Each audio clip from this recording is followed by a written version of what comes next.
আব্বা Messi Messi Messi আমার আব্বা মেসি আমার আব্বা মেসি ভাই মেসি আমার আব্বা মেসি আমার আব্বা মেসি কেন আপনার আব্বা আব্বা চারবার আবার গো আবার নিব কাপ আবার কাপ নিব ভাই মেসি আমার আব্বা মেসি আবার কাপ নিব ভাই মেসি। আশ্চর্যের বিষয় দেখলাম এক যুবক বলতেছে, সাংবাদিককে সাক্ষাৎকার দিতেছে যে মেসি আমার বাবা, মেসি আমার বাবা, আমার আব্বা মেসি আমার আব্বা, বারবার বলতেছে। একজন ইমানদার একজন মুসলমানের সন্তান এই কথা কিভাবে মুখ দিয়ে উচ্চারণ করে? আর মেসিকে এমন ভালোবাসছে, সে এমন আপন করে নিয়েছে, নিজের বাপের জায়গায় মেসিকে বাবা বানাই ফেলছে। সাংবাদিক প্রশ্ন করলো, মেসি আব্বা তোমার কাছে বেশি প্রিয় না তোমার আসল আব্বা প্রিয়? মেসি আব্বা আমার কাছে সবচেয়ে বেশি প্রিয়।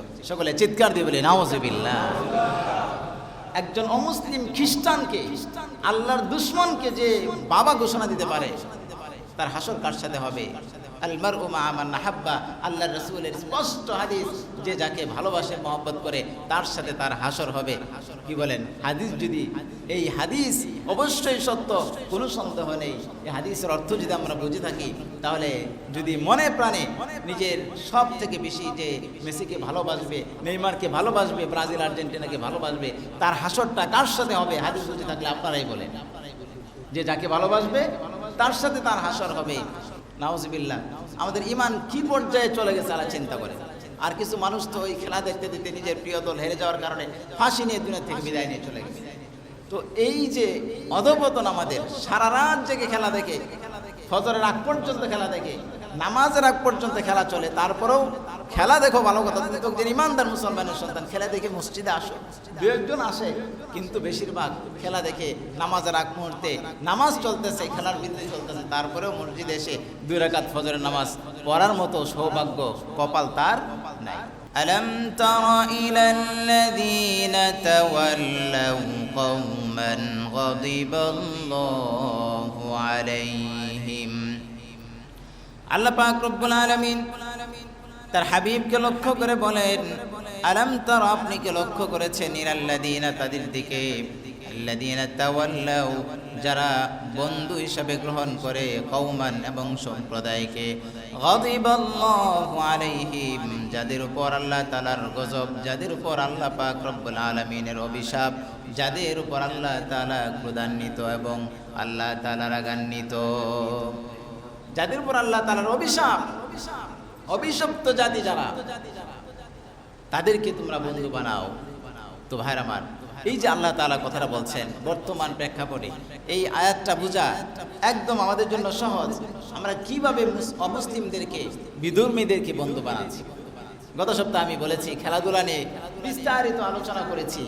গত সপ্তাহে বিশেষ করে ফুটবল বিশ্বকাপ খেলা নিয়ে, যে আমরা ব্রাজিল আর আর্জেন্টিনার পিছনে কিভাবে লেগে গেছি, আমাদের ঈমান কি পর্যায়ে চলে গেছে। তাহলে আজকে আমরা অধপতন হব না, আমরা মার খাবো না, তো কে খাবে? ইহুদি, মুশরিক, খ্রিস্টানদের কালচার আজকে আমাদের কাছে পছন্দ। মুসলিম যুবকরা, অনেকের মনের কথা বললে বোঝা যায় যে আমার মনের আশা, আমি যদি আমেরিকা যেতে পারতাম, তাহলে আমি একেবারে দুনিয়া ও আখিরাতে আমি লাভবান হয়ে যেতে পারতাম, কত টাকার মালিক হয়ে যেতাম। মুসলিম যুবকদের মনের মধ্যে এই ধরনের আশা আজকাল জাগ্রত হয়ে থাকে। তো ভাইরা আমার, আজকে আমাদের অধপতনের কারণ এটাই।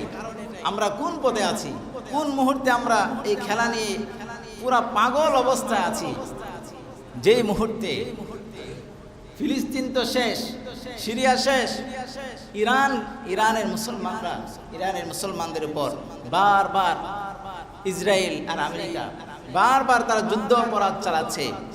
প্রথম জুটেই 200 শিশু একসাথে দুনিয়া থেকে বিদায় নিয়ে চলে গেছে। বারবার আক্রমণ করা হচ্ছে। ইরান নিজের জান বাঁচানোর জন্য তাদের আক্রমণ প্রতিহত করছে, আর শিক্ষা দেওয়ার জন্য কিছু কিছু পাল্টা আঘাত তাদেরকে করতেছে। তো ভাইরা আমার, এই মুহূর্তে মুসলমানরা চতুর্দিকে যখন নির্যাতিত, নিপীড়িত, আর ভারতের মুসলমান তো আমাদের পার্শ্ববর্তী দেশ, আমাদের চোখের সামনে, বাড়িঘর জ্বালিয়ে দেওয়া হচ্ছে, বুলডোজার দিয়ে বাড়িঘর ভেঙে চুরে চুরমার করে দেওয়া হচ্ছে, মসজিদগুলো ভেঙে দেওয়া হচ্ছে। শুধু ভেঙে দিয়ে ক্ষান্ত হচ্ছে না, মসজিদগুলো ভেঙে এই মসজিদের জায়গায় তারা মন্দির বানাচ্ছে।